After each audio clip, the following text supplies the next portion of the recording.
Ovdje imam 1,5 kg mesa od plećke i iseći ću ga na manje komade.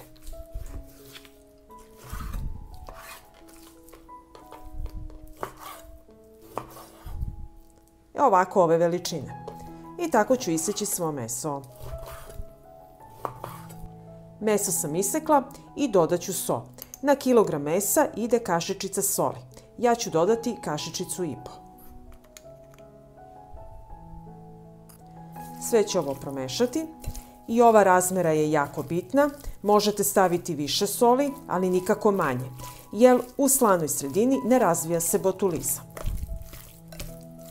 U čiste tegle stavit ću po 1 lovorov list. U svaku teglu stavljam po par zrna bibera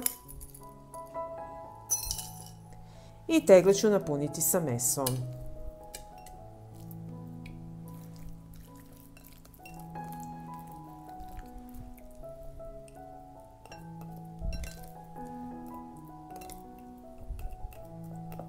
I ovako ću napuniti i drugu. I tegle zatvaram sa čistim i novim poklopcima. Na dno šerpe stavljam krpu i u šerpu stavljam tegle. Sipat ću vodu do visine poklopca.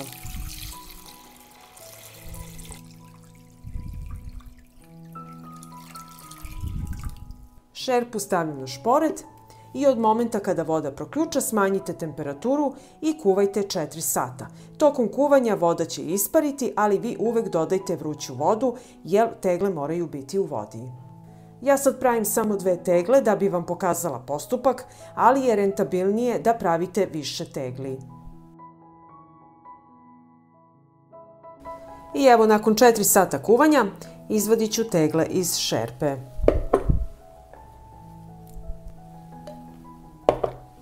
I evo pogledajte kako izgleda, koliko je meso pustilo svoj sok. I kada se tegle ohlade, nosite na tamno i hladno mesto do upotrebe. Ovako tegle mogu stajati do godinu dana i duže. Tegle ću ostaviti da se potpuno ohlade i nakon toga ćemo otvoriti jednu da vidimo kako je ispalo meso. I evo tegle su se ohladile. Od masnoće koje je pustilo meso formirao se gel.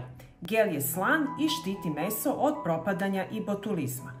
Da bi sve bilo bezbedno, procenat soli u gelu treba da je 10% i veći.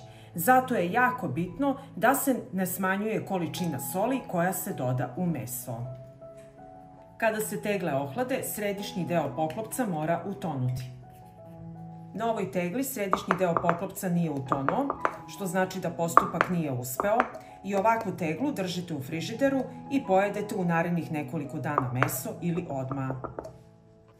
I ja ću otvoriti sad ovu teglu da vidimo kako je ispalo naše meso.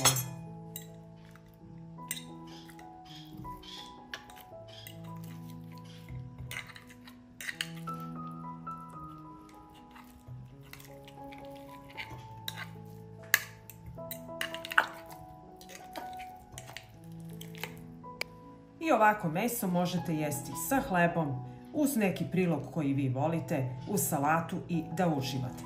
Pa ako vam se dopada ovaj moj recept, vi naravno lajkujte, prijavite se na moj kanal i ostavite mi komentar. Prijatno!